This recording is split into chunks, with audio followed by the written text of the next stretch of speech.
என்ன once again லாக்டவுனா? அச்சச்சோ! Definitely it would be possible.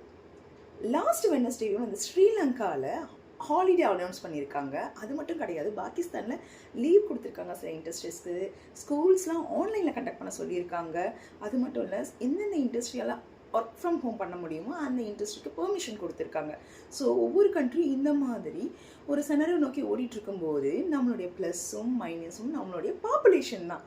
அப்படி இருக்க மிகப்பெரிய கண்ட்ரி இந்தியாவில் வாட் வில் ஹேப்பன்? கண்டிப்பாக லாக்டவுன் போட சான்சஸ் இருக்குது, ஒர்க் ஃப்ரம் ஹோமாக மாற்ற சான்சஸ் இருக்குது, எஜுகேஷன் சிஸ்டம்லாம் ஆன்லைனில் மாற சான்சஸ் இருக்குது இல்லைங்களா? சரி, இவ்வளோ பெரிய சான்சஸ் வரதுக்கான காரணம் என்ன? இதனோட அடித்தளம் என்ன?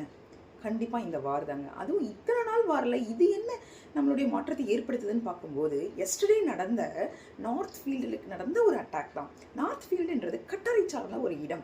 அதாவது நார்த் ஃபீல்ட், சவுத் பாஸ், இது ரெண்டும் வந்து கேஸ் ப்ரொடக்ஷன் நடக்கக்கூடிய ஒரு ஏரியா. இந்த ஏரியா வந்து சவுத் பாஸ் வந்துட்டு நம்ம ஈரான் ஓன் பண்ணுறாங்க, நார்த் ஃபீல்டில் வந்து கட்டார் ஓன் பண்ணுறாங்க.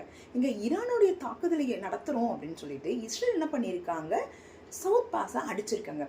ஸோ இந்த மாதிரி ஒரு செனரியில் மற்ற நாடுகள்லாம் என்ன பண்ணியிருக்காங்க, இஸ்ரேலை வார்ன் பண்ணியிருக்காங்க, இட்ஸ் நாட் குட், நீங்கள் வந்து அவங்களுடைய வாழ்வாதாரத்தின் மீது அடிக்கக்கூடாது, இந்த மாதிரி ஒரு போர் இருக்கக்கூடாதுன்னு சொல்லிட்டு எல்லா கண்ட்ரியும் வந்து இஸ்ரேல் நோக்கி சொல்லியிருக்காங்க. ஏன்னா இதனுடைய தாக்கம் எல்லா கண்ட்ரிக்கும் தான் வரப்போகுது இல்லைங்களா?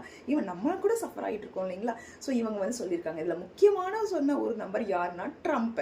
ஸோ நீ ஏன்பா அங்கே அடித்த அப்படின்னு சொல்லிட்டு கூட போய் நின்று ட்ரம்ப்பே வந்து இஸ்ரேல் பதுக்கிட்டு இருக்காரு.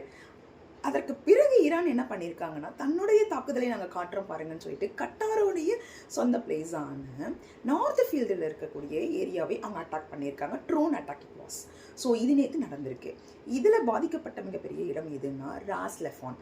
அங்கே தான் வந்து எல்பிஜி ப்ரொடக்ஷன் நடந்துட்டு இருந்திருக்கு. அது மட்டும் கிடையாது, நம்ம உலகத்திலேயே வந்து மைக்ரோசிப்ஸ்க்கு தேவையான அல்ட்ரா பியூர் ஹீலியம் தயாரிக்கக்கூடிய ஒரு இடமும் அது இருந்துகிட்ருக்கு. அதுவும் நேற்று தகற்றப்பட்டிருக்கு. ஸோ இதனால் ஃப்யூச்சரில் எந்த மாதிரியான இஷ்யூஸ்லாம் வரலாம். இப்போ நம்ம எல்பிஜிக்காக வந்து கஷ்டப்பட்டுருக்கோம். வாட் வில் ஹேப்பன்னு பார்க்கும்போது கண்டிப்பாக மைக்ரோசிப்ஸ் டிமாண்ட் ஆகும். இதை தொடர்ந்து பாதிக்கக்கூடிய ஒரு இண்டஸ்ட்ரியாக இருக்கிறது ஏஐ. ஸோ இப்போ இந்த செனரியோவில் என்ன நடந்திருக்கு இந்த உலகத்தில்னா, மிகப்பெரிய தட்டுப்பாடு எல்பிஜியில் மட்டும் கிடையாது, ஏஐ இண்டஸ்ட்ரிக்கும் வந்துடுச்சு. ஸோ இதே மாதிரி ஒரு ஸ்டெப்பாக மாறிக்கிட்டே போயிட்டு இருக்கும்போது மற்ற நாடுகள் என்னென்னா பண்ணிட்டு இருக்கு அப்படின்னு நம்ம யோசிச்சோம்னா, நேற்று வரைக்கும் ஈரானுக்கும் சப்போர்ட் பண்ணாமல் யூஎஸ் கூடவும் ஃப்ரெண்டாக இருந்த சில நாடுகளும், அது மட்டும் இல்லாமல் இவங்க ரெண்டு பேருடைய பிரச்சனை தலையிடாத சில நாடுகளும், அதாவது 20 கண்ட்ரிஸ் கேதர் ஆகி அவங்க வந்து ஒரு முடிவு எடுத்திருக்காங்க. ஈரான் இதுக்கப்புறம் நம்ம வந்து எந்த வித வார் தாக்குதலையும் நடத்தக்கூடாது. இவனும் அவங்க வந்து அட்டாக் பண்ணுறது அமெரிக்கன் பேஸ்டு, இஸ்ரேல் பேஸ்டு கம்பெனிஸாக இருந்தாலும் கூட அந்த பிளேஸ் வந்து நம்மளுடைய கவர்மெண்ட் கீழே வருது. So they should not do, because அவங்க பீப்புள் வந்து பாதிக்கப்படுறாங்க இல்லைங்களா? So they have to bring out some solution for that, right? So வந்து இவங்க வந்து இந்த மாதிரியான ஒரு முடிவு எடுத்திருக்காங்க. ஸோ ஃபார்மான இந்த குரூப்பிசம் எந்த மாதிரியான ஒரு சூழ்நிலையை நாளைக்கு ஏற்படுத்த போகுதுன்றது நமக்கு தெரியாது. கண்டிப்பாக இது ஒரு வாரை முடிச்சு வைக்கக்கூடிய ஒரு சினரியோவும் இருக்கலாம், இல்லாட்டி வாரை இன்னும் கூட பலப்படுத்தி கொண்டு போகக்கூடிய ஒரு சினரியோவும் இருக்கலாம். பார்க்கலாம் என்ன நடக்க போகுது என்று.